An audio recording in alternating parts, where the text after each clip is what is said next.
Hey, salut tout le monde, c'est Marco de la chaîne Real Hockey Fan aujourd'hui.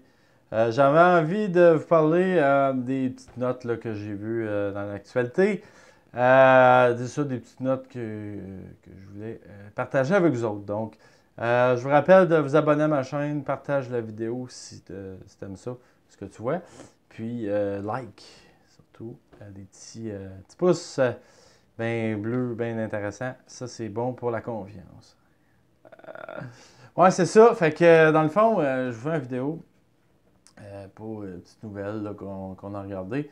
Hier soir, on va revenir sur les matchs d'hier. Gros match entre le Canadien et les Jackets. Price a gagné son duel. Les deux gardiens étaient excellents. C'était un duel assez comme on s'attendait. Petite erreur de Bobrovski, ça a fait la différence. Puis, petit but bizarre des Jackets. Et ça a donné une victoire du Canadien 2-1. Donc, grosse victoire. Les Panthers ont gagné 3-2 hier contre les Devils, comme j'avais prédit, si on veut. J'avais pensé que les Panthers surprendraient les Devils malgré leur fiche. D'ailleurs, Luongo a gagné sa 200e victoire avec ce match-là. Donc, grosse performance de Roberto Luongo. 200e victoire. Et c'est le deuxième gardien de l'histoire à faire ça avec deux équipes différentes. C'est-à-dire Patrick Roy l'avait fait avec le Canadien de Montréal et l'Avalanche du Colorado. Tandis que là, maintenant, Luongo l'a fait avec les Canucks de Vancouver et maintenant les Panthers de la Floride parce qu'il a gagné. Au début de sa carrière, plusieurs victoires et là, il revient depuis 2 ans. Si ma mémoire est bonne, avec les Panthers. Donc, il a amassé des points, des victoires, ce qui lui permet d'être parmi les deux privilégiés qui ont réussi à faire ça dans leur carrière. Donc, deux mentions intéressantes. Matt Murray s'est blessé hier face aux Flyers.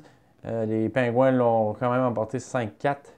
Mais malgré tout, c'est ça, Matt Murray est blessé. Donc, il va être absent de 2 à 4 semaines. Donc, environ 2 à 4 semaines, donc comme j'avais prévu. Matt Murray est un gardien assez vulnérable. Donc, c'est pour ça que je ne l'avais pas pris dans mon pool. Et je vois la différence maintenant. Il est en compétition directe dans mon pool avec Braden Holtby. Puis Holtby, ben, a remonté un peu.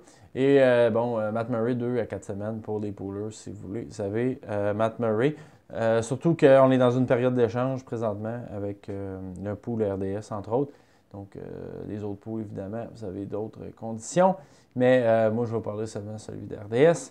C'est ça, 2 à 4 semaines pour Matt Murray. Donc, absence, une grosse lourde absence pour les Pingouins parce qu'ils n'ont pas vraiment de deuxième gardien. Nanty Niemi, maintenant, est avec le Canadien. Et Tristan Jarry peut gauler une coupe de game, mais je ne suis pas sûr qu'il peut gauler autant de games pendant 4 semaines. On verra bien. Donc, les Pingouins sont déjà un peu dans le trouble. 10 victoires, 12 défaites. Et là, maintenant, ils vont affronter l'adversité avec Matt Murray. D'ailleurs, les Pingouins, parlant des Pingouins, Ian Cole est sur le marché des joueurs à échanger. Donc, Ian Cole serait sur le marché. Justement, peut-être pour pallier maintenant l'absence de Matt Murray, ou bien d'aller chercher un peu de, de punch à l'attaque, parce que du côté des Pingouins, on a une bonne attaque. Deux de bons premiers et deuxième trio, mais par la suite, ça se gâte un peu. Donc, peut-être aller chercher un petit peu ou un peu de grit en avant avec un autre agitateur comme Ryan Reeves. Ou bien, c'est ça, aller chercher un peu d'attaque profondeur parce qu'on a manqué ça un peu dernièrement. Et les Pingouins se cherchent depuis le début de la saison. Un autre joueur qui est sur le marché, probablement, lui, c'est parce que les Jackets et Columbus ont beaucoup de profondeur en défensive. Donc, Ryan Murray serait sur le marché également. On parle de ça parce que rendu au 1er décembre, c'est pas mal là qu'on commence à voir. Les équipes commencent à vérifier, c'est ça, les aptitudes qu'ils ont. Donc, c'est-à-dire ceux qui sont en haut de classement, ceux qui sont en bas de classement. C'est pas le classement final, mais une bonne idée se dresse de ce qui va arriver au cours de la saison. Les entraîneurs sont ciblés par rapport à leurs joueurs, savent qui aller voir, qui ne pas aller voir lorsqu'ils ont besoin d'un petit peu de leadership ou quoi que ce soit. Et également du côté des directeurs généraux, on connaît un peu la position de notre équipe au classement. Donc maintenant, c'est à voir si c'est de savoir si les équipes vont bouger ou pas. Les joueurs vont être de plus en plus en demande, ceux qui ont des besoins. Ceux qui ne sont pas loin des séries vont tenter de faire une poussée. Ceux qui sont en haut vont essayer de gagner la Coupe Stanley. Et ceux qui sont en bas vont aller chercher des choix de repêchage. Donc, c'est au début, fin novembre, début décembre, que ça se passe. On risque d'avoir des transactions, pas à grande quantité, mais quelques transactions dans les prochaines semaines. Donc, Ryan Murray pourrait en faire partie. Ryan Murray à Columbus, ils ont 4 gros défenseurs à Columbus. Ils peuvent se permettre d'échanger Murray pour aller chercher de l'attaque. Il manque cruellement d'attaque dans cette équipe-là. Le match hier soir a démontré surtout un avantage numérique. Mais ils bougent bien la rondelle. C'est juste que hier, ils sont frappés à Carey Price. Mais bon, normalement, les Jackets de Columbus ont quand même une très bonne attaque qui était très fort l'an passé. Puis là, cette année, ça semble être plus difficile dans leur cas. Parlant d'équipes qui vont, comme je vous disais, là, les équipes commencent à se ranger d'un côté ou de l'autre, c'est-à-dire acheteurs ou vendeurs.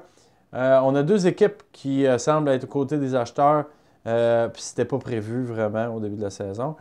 Les Devils du New Jersey sont plutôt acheteurs en raison de premier rang au classement dans la division métropolitaine, mais aussi qu'ils voient qu'ils ont peut-être une chance de faire les séries et au moins progresser avec les jeunes qu'ils ont. Ils ont beaucoup de jeunes, puis peut-être même aller se classer en série. Donc, certainement aller chercher un joueur, mais ils ne veulent pas se débarrasser de jeunes joueurs. Donc, ça va être si les Devils ont à bouger, ça va être pour un joueur, pas nécessairement un joueur de location pour aller donner des choix de pêchage ou des jeunes.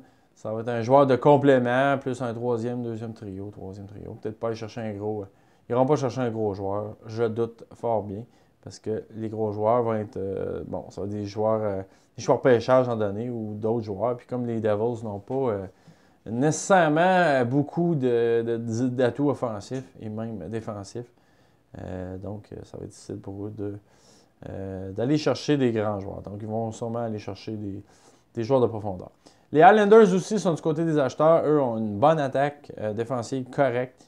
Les gardiens de but, c'est moyen aussi. Peut-être qu'ils vont chercher un gardien de but. C'est difficile en cours de saison.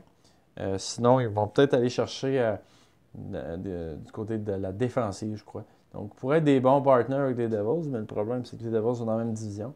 Mais quoi, qu'on voit de plus en plus ça. Hein? C'est la tendance maintenant. On voit plus des transactions interdivisions qu'on voyait un petit peu moins auparavant.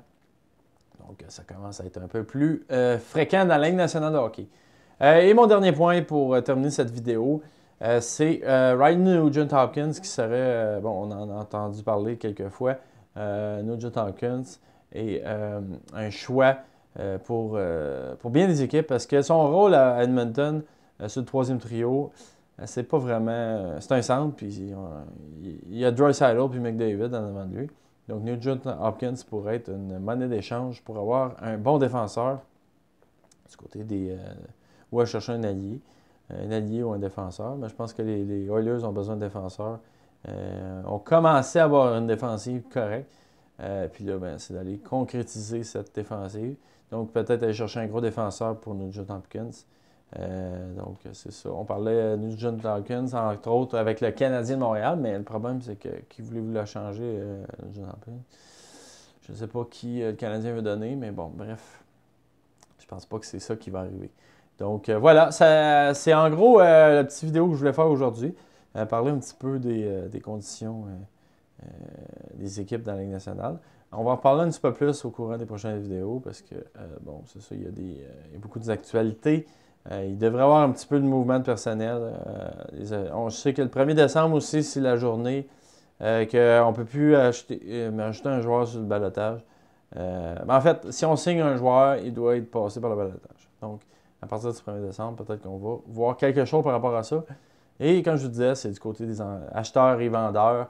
On devrait voir quelques équipes se ranger d'un bord ou de l'autre parce qu'on commence à connaître un peu l'histoire. Ça va changer, évidemment. Il reste quand même beaucoup de matchs. Mais la tendance, c'est que dans la Ligue, maintenant, c'est très difficile de ramasser des points. Toutes les équipes ramassent des points tous les soirs. Donc, c'est encore plus difficile de se démarquer. Donc, le classement est de plus en plus significatif dès le début de la saison. Donc, merci de votre écoute. Puis, j'espère vous voir dans une prochaine vidéo. N'oubliez pas de partager, liker et abonner-toi. Donc, merci à tout le monde. Ciao.